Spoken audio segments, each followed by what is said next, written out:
नमस्कार, मैं हूँ सुप्रिया पांडे और IBC 24 में आपका स्वागत है। छत्तीसगढ़ में 28 से 30 जनवरी तक युवा महोत्सव का आगाज़ किया गया है और हम उसी युवा महोत्सव में मौजूद हैं और यहाँ पर अलग अलग तरह की विधाएं देखने को मिलेंगी, जैसे कि नृत्य है, खेल है और गायन के माध्यम से भी जो युवा हैं वो इस कंपटीशन में भाग लेंगे। आप मेरे पीछे देख सकते हैं कि जितने भी लोग हैं वो सुवा नृत्य करने वाले हैं और सीधे इनसे ही जानते हैं कि सुवा नृत्य का क्या महत्व है और सुवा नृत्य कब किया जाता है सुवा नृत्य। सुवा नृत्य हमार दिवाली तिहार के दिन, धनतेरस के दिन घरों घर जाके हमारे दीदी मन सुवा नृत्य करते और आशीष देते, जिमें हमारे दीदी मन खुश होके हमारा दान भी करते और हमन उखर कुशल मंगन के लिए कामना करतन। तो आइए अब हम सुवा नृत्य में दिखाते हैं कि किस तरीके से सुवा नृत्य किया जाता है।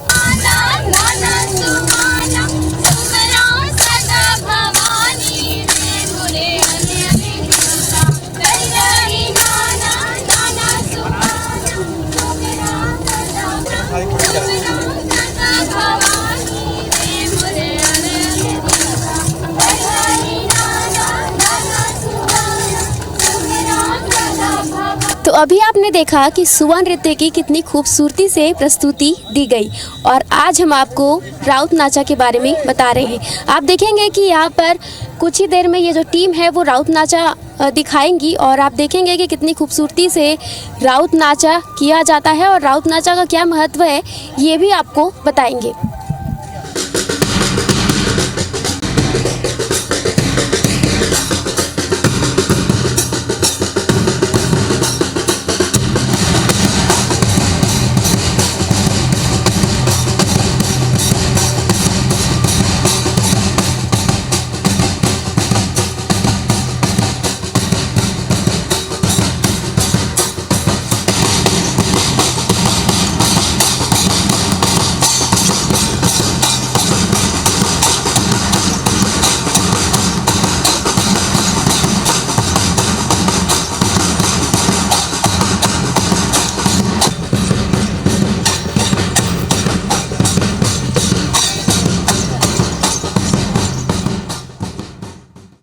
तो राउत नाचा की बड़ी ही मनमोहक प्रस्तुति आपने देखी और अब हम सीधे टीम से ही बात करते हैं।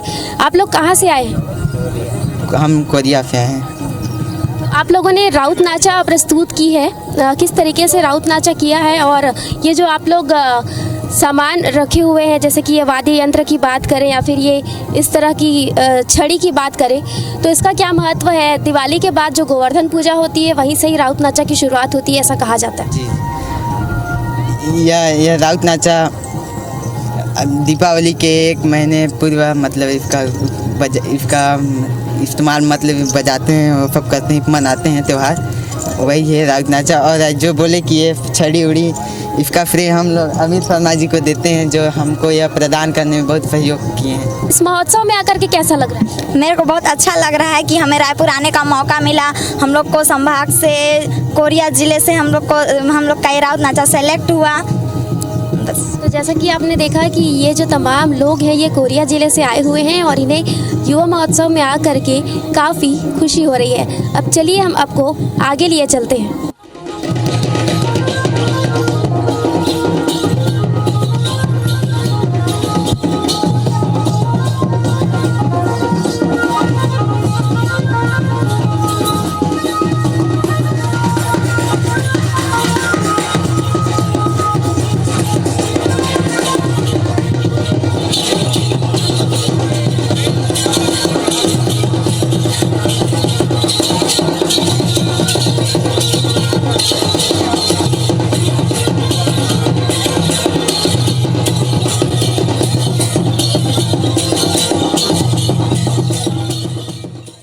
तो बहुत मनमोहक प्रस्तुति आपने देखी। अब हम यहाँ के जो लोग हैं उनसे बात करते हैं और जानते हैं कि वो कहाँ से आए। आप लोग कहाँ से आए? आरंग देवरी। मैं अध्यक्ष हूँ 25 साल से जय श्री कृष्ण राउत नाचा मेरी टीम का नाम है। मेरा नाम दयालू राम यादव है और आरंग देवरी से हैं, अछोला महासोन से। कलाकार जितने भी हैं अछोला महासोन से। आपने जिस तरीके से इस नृत्य को दर्शाया उसमें ये भी कहा जाता है कि एक परी होती है जो एक लड़का ही होता है और उसे लड़की के स्वरूप में बना करके राउत नाचा किया जाता है। तो ये कैसा महत्व है इसका और क्या कहना चाहेंगे नृत्य के बारे में? ये हमारे यादव वंश का ये परंपरा है और ये संस्कृति जो है मोबाइल और टीवी के ज़माने से लुप्त होने जा रहा है, तो इसको हम जीवित रखे हैं इस कलाकार को। ये है ये परी जो परी का रोल करता है। तो आप परी का रोल निभा रहे हैं, कब से निभा रहे हैं और कितने सालों से इस वेशभूषा में आप राउत नाचा करते हैं? मुझे तो वैसे परी बनते 4 साल हो गया और मैं इसी वर्ष इस राउत नाचा प्रोग्राम में शामिल हुआ हूँ। मुझे बहुत ही अच्छा लगता है कलाकारी से। कि आपने देखा कि राउत नाचा यहाँ पर बड़ी खूबसूरत तरीके से पेश किया गया और यहाँ पर राउत नाचा में परी भी बनाया जाता है ताकि लोग राउत नाचा को देखें, आनंद लें। और इसी तरीके से ये जो राउत नाचा है वो प्रस्तुति इसकी आपने देखी कि काफ़ी खूबसूरत तरीके से राउत नाचा की प्रस्तुति दी गई है। अब आगे आपको किसी अन्य नृत्य की ओर लिए चलते हैं।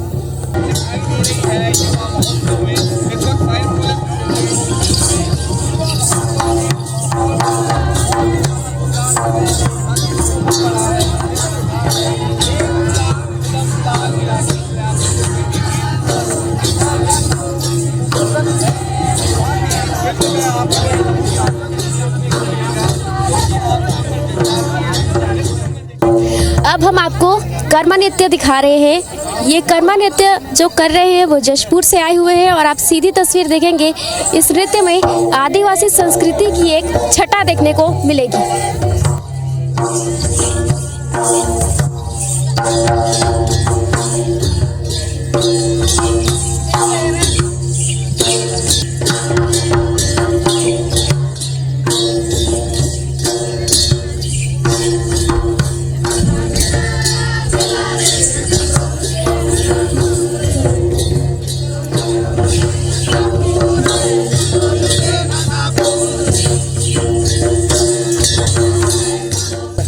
तो आपने देखा कि कर्मा नृत्य की कितनी खूबसूरती से प्रस्तुति दी गई। हमारे साथ कर्मा नृत्य की टीम भी मौजूद है, सीधे बात करेंगे। आप लोग जशपुर से आए हुए हैं, कर्मा नृत्य आप लोगों ने किया है, लेकिन ये जो मोर है इसका क्या महत्व है और इस नृत्य को कब किया जाता है? दशहरा में किया जाता है नृत्य और ये मोर पंख जो है हमारे पूर्वज के से लगाते हुए आ रहे हैं। हम लोग का ये श्रृंगार है। तो ये इस नृत्य को कब किया जाता है, जैसे कि त्योहारों में या फिर कुछ फंक्शन हुआ उसमें? नहीं, ये हम लोग का कर्मा त्यौहार होता है विशेष, वो त्यौहार में नाचा जाता है। तो आपने देखा कि ये नृत्य जो है वो जशपुर की टीम ने किया है और कर्मा त्योहार होता है, तो कर्मा त्योहार में कर्मा नृत्य को करने की परंपरा है। अब चलिए हम आपको आगे लिए चलते हैं और भी नृत्य आपको दिखाते हैं। अब हम आपको एक ऐसा नृत्य दिखा रहे हैं जिसे डंडा नृत्य कहा जाता है और ये नृत्य की टीम है और ये जो तमाम टीमें हैं ये महासमुंद से आई हुई हैं। सबसे पहले तो डंडा नाच का मतलब जानते हैं और ये जानते हैं कि कब ये डंडा नाच किया जाता है। डंडा नाच कब से किया जा रहा है? डंडा नाच तो बहुत पहले से करत थे, लेकिन फागुन तिहार में होलिका दहन करते आगो दिन रात को और सुबह होली खेलते, और बाद शाम को फिर डंडा नृत्य करते। डंडा नृत्य जो है वो वृंदावन में हम देखते हैं कि लठ मार होली खेली जाती है, उसी तरीके से यहाँ पर भी डंडा नृत्य किया जाता है क्या? हाँ मैडम, वृंदावन में लठ मार होली खेलते हैं और उसी के उपलक्ष्य में गांव में होली खेल कर डंडा नृत्य करते हैं। हमारे साथ एक अम्मा भी है जो डंडा गाना गाएंगी। अम्मा, आपकी उम्र कितना साल है? 70-75 हो थे। तो डंडा गाना आप गाहू करके बोले हो तो थोड़ा सा सुना दो ना। पारा छपी पर हो बादुली पेड़, पारा छपी पर हो बादुली पेड़ भैया बादुली पेड़, जहाँ पारे नाम मोर गुंडा डसाए, सांझे तिरैया मोरी अबरू झूमे दी अबरू झूमे, दिने तिरैया उड़ी भागे हो रमा, बिहने चिड़ैया उड़ी भागे हो रामा, रामा हो रामा भजो सिया रामा, राम राम। बहुत ही सुंदर प्रस्तुति हमने अम्मा की सुनी और अब हम आपको डंडा नृत्य दिखाएंगे।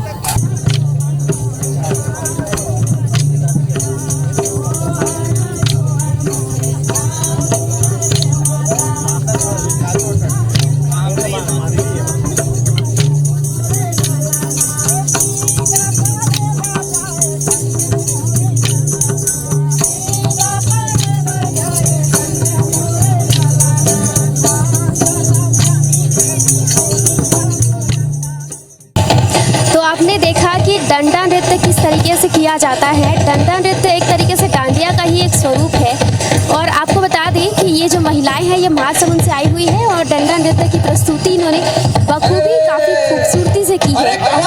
और चलिए अब रुकते हैं एक छोटे से ब्रेक के लिए, जल्द हाजिर होंगे।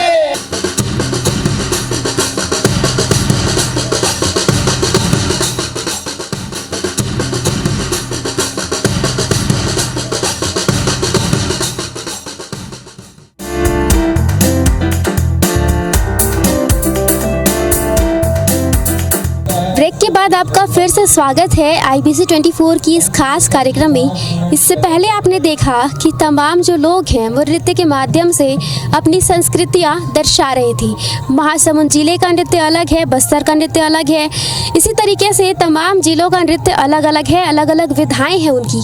और अब हम युवा महोत्सव में ही हैं, लेकिन हम आपको स्टॉल्स की तस्वीर दिखाएंगे। आप देखेंगे कि ये जो तमाम चीज़ें हैं वो बाँस से निर्मित है और ये जो लोग हैं वो नारायणपुर से आए हैं। सीधे उनसे बात करेंगे। क्या नाम है आपका और नारायणपुर से आप लोग आए हैं, तो क्या इसी तरह का काम करते हैं आप लोग? यही बांस का और लकड़ी का काम करते हैं। हम नारायणपुर ग्राम गढ़बेंगल का हूँ, सदाऊ राम पोटाई। ये बांस का लकड़ी का ये पूरा आइटम जो खुद बनाए हैं, इसको बना के यहाँ हमको बुलाए हैं, इसलिए बेचने के लिए आए हैं, यहाँ प्रदर्शनी लगाए हैं। तो हम 55 से ही काम कर रहे हैं अभी तक। ये दुम्मा का लैंप भी बनाए हैं, इधर पेन स्टैंड। किस तरह की चीज़ें आपने बनाई है? ये तो ये 100 पीस है, ये कुल्हाड़ी, ये फरसा सजावट है, ये बांसुरी है फूकने वाला, और ये है घुमाने वाला है बांसुरी है, ये है जुमार है 100 पीस रखने का है, ये तीरधनुष है 100 पीस है। पहले सियान लोग इसी को यूज करते थे, अभी ये बंद हो गया है तो अब इसको सजावट करते हैं और बहुत आइटम बनाते थे। आपको युवा महोत्सव में आकर कैसा लग रहा है? यहाँ आकर मेरे को बहुत अच्छा लग रहा है। बहुत परिवारों में यहाँ लोग बाग को देख के मेरे को अच्छा लग रहा है। तो यहाँ पर न सिर्फ युवाओं को बल्कि तमाम ऐसे लोग जो रोजगार करना चाहते हैं, जो आत्मनिर्भर बनना चाहते हैं, और तो उन्हें भी इस मंच के माध्यम से एक मौका मिला है। आपने देखा कि तमाम यहाँ पर बांस से निर्मित तमाम तरह की चीज़ें बनाई गई हैं और उसे बेचने का यहाँ पर अवसर मिला है। तो आदिवासी युवा भी इस मंच के ज़रिए अपना सामान बेचते हुए नज़र आ रहे हैं और उनके चेहरे पर एक अलग ही खुशी झलक रही है। ये जो मेरे हाथ में आप देख रहे हैं ये छत्तीसगढ़ की ढोकरा आर्ट है और ढोकरा आर्ट के जरिए बस्तर की संस्कृति की एक झलक देखने को मिलती है और इसका स्टॉल भी युवा महोत्सव में देखने को मिल रहा है। हमारे साथ कुछ लोग हैं, उनसे बात करेंगे कि इस ढोकरा आर्ट के निर्माण में कितना समय लगता है और काफ़ी मुश्किलें भी होती होंगी। हाँ, मुश्किल तो होता है क्योंकि ये बारीकी वाला काम है और ये 12 प्रोसेस के बाद ही बनता है। तो इसमें पहले मिट्टी का शेप लेते हैं और मिट्टी को जैसे बनाते हैं उसके ऊपर पीतल गला करके फिर इसको डालते हैं, तो मिट्टी का आकार का जो रूप है वो पीतल ले लेता है। फिर इसको सफाई वफाई करते हैं, उसके बाद फिर बाजार में इसको लेके आते हैं बेचने के लिए। युवा महोत्सव के जरिए आपको एक मंच मिला है। जी जी जी मिला है और सरकार जो है हर समय ये प्रयास करता है कि कारीगरों को अच्छा से अच्छा बाज़ार मिले और उनका भी कुछ बिक्री हो। तो हम लोग हर साल ऐसे आते हैं और अच्छा प्रतिफल मिलता है हम लोग को जो है। बिल्कुल, तो यहाँ पर जितने भी लोग हैं वो काफ़ी खुश नज़र आ रहे हैं। उनका कहना है कि छत्तीसगढ़ सरकार उन्हें एक मंच दे रही है जिसके माध्यम से वे अपने द्वारा निर्मित किए गए सामान की बिक्री कर पा रहे हैं और इसकी वजह से उन्हें काफ़ी खुशी है।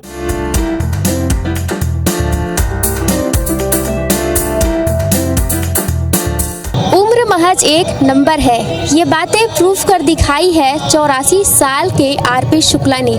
जी हाँ, बिल्कुल सही सुना आपने। हम युवा महोत्सव में मौजूद हैं और यहाँ पर आरपी शुक्ला, जिनकी उम्र 84 वर्ष है, उन्होंने यहाँ पर स्टॉल लगाया हुआ है। सबसे पहले उनसे बात करेंगे। युवा महोत्सव में आप आए हैं, स्टॉल लगाए हैं, कैसा लग रहा है? बहुत अच्छा लगता है। जितने भी लगते हैं एग्जीबिशन, उस सब में हम लगाते हैं और इस तरीके से वो हमारे सब कस्टमर जो बने हुए हैं वो आते हैं और लेके जाते हैं। कहा जाता है कि ये उम्र आराम करने की होती है। आप इस तरह से काम कर रहे हैं, आपको थकान नहीं लगती? नहीं, क्योंकि काम करते करते आदत हो गया है, आदत को छोड़ नहीं सकते। और आराम करना क्या है, करते हैं आराम, समय निकाल के थोड़ा बहुत, जब कुछ नहीं रहा तो थोड़ा सा आराम भी करते हैं, पर फुल टाइम आराम नहीं करते हैं। इनकी पत्नी भी हमारे साथ मौजूद हैं। आपका नाम क्या है सबसे पहले, और आप ये जो सामग्रियाँ हैं हमारे सामने नज़र आ रही है, ये आप ही ने बनाई है? जी बेटा, मेरा नाम चंद्रकांता शुक्ला है। सन 2000 से कर रही हूँ मैं। ऐसी शौकिया तौर पे शुरू की, फिर कस्टमर लोग बोले खाना चीज़ बनाओ, ऐसे करते करते फिर बढ़ते गए बेटा। फिर नाश्ता बनाने के लिए बोली मैडम लोग सब। तो आप इतनी सामग्रियाँ बनाती हैं, आपको थकान नहीं लगती? लगता है बेटा थकान, शाम होता है ना, उसके बाद मैं थक जाती हूँ, फिर उसके बाद नहीं कर सकती मैं, और अकेली बनाती हूँ सब।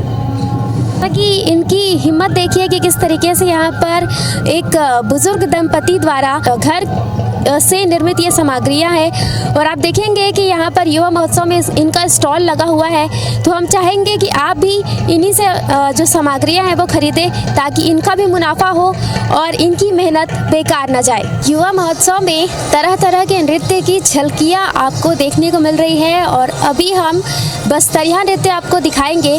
इस बस्तरिया नृत्य में 15 से 40 वर्ष के युवा भाग ले रहे हैं और ये जो युवा हैं वो बस्तर के कोंडा गांव से पहुंचे हैं। तो सीधे देखते हैं अब उनके नृत्य को।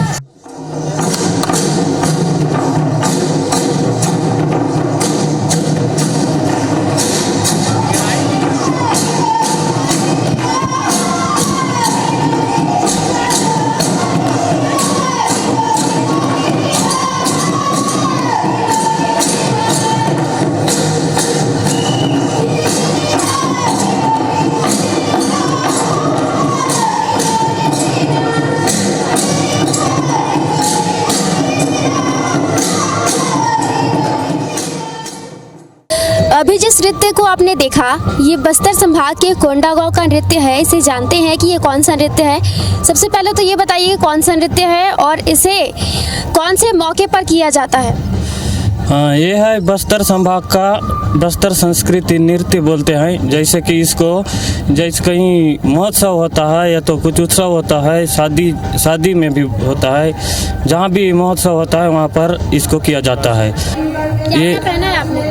हम लोग ये जो पहने हैं, जो टी शर्ट है और इसको बोलते हैं मुंड बांधा बोलते हैं, और एक कौड़ी है और इसको लरी मांदरी बोलते हैं इसको, और फिर हम लोग पहने हैं झाप और इसको बोलते हैं घेरी। युवा महोत्सव में आकर आप लोगों को कैसा लग रहा है? अच्छा लग रहा है। तो जैसा कि आपने देखा कि ये तो तमाम नृत्य की प्रस्तुतियाँ इन्होंने दी है। ये बस्तर के कोंडा गांव की है और इसे मांदरी नृत्य भी कहा जाता है। और यहाँ पर के जो लोग हैं वो ये कह रहे हैं कि शादी समारोह और भी जैसे कई आयोजन होते हैं, बड़े उत्सव होते हैं, उसमें इस तरह के नृत्य किए जाते हैं। युवा महोत्सव में अलग अलग तरह के कलाकार नज़र आ रहे हैं, अलग अलग तरह के नृत्यकार नज़र आ रहे हैं। हमारे साथ एक ऐसे ही कलाकार मौजूद है जिनका नाम ओम प्रकाश है और ये लड़के हैं लेकिन लड़की की आवाज़ में गाना गाएंगे। अरे पापेरी की धार महानदी है अपार, इंद्रावती हाँ पखारी तोरी पैया, नहु पावे परा तोरी भुइया। बहुत खूबसूरत इन्होंने गीत की प्रस्तुति दी। जैसे कि ये बताते हैं कि ये खुद एक पुरुष है और महिला की आवाज़ में इन्होंने बहुत ही सुंदर गीत की प्रस्तुति दी। इन्होंने राज्य गीत गाया अरपा के पैरी के धार, जो काफ़ी बेहतर तरीके से इन्होंने प्रस्तुत किया है।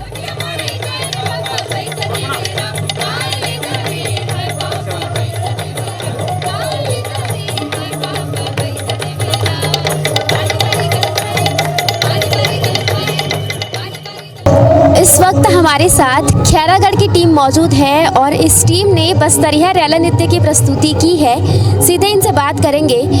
कैसा लग रहा है यहाँ पर आकर?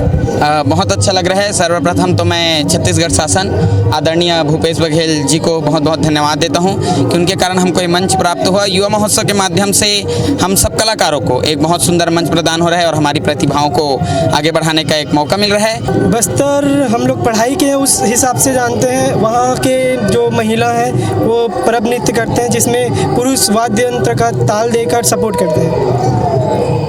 आपने इस मंच के माध्यम से प्रस्तुति दी है, कैसा लग रहा है? बहुत ही अच्छा लगा। राज्य युवा महोत्सव दिए तो हमें काफ़ी उत्सुक थे और सीएम को भी हम बहुत बहुत धन्यवाद देना चाहते हैं कि इस बस्तर परब नृत्य को हम लोग किए तो बहुत अच्छा।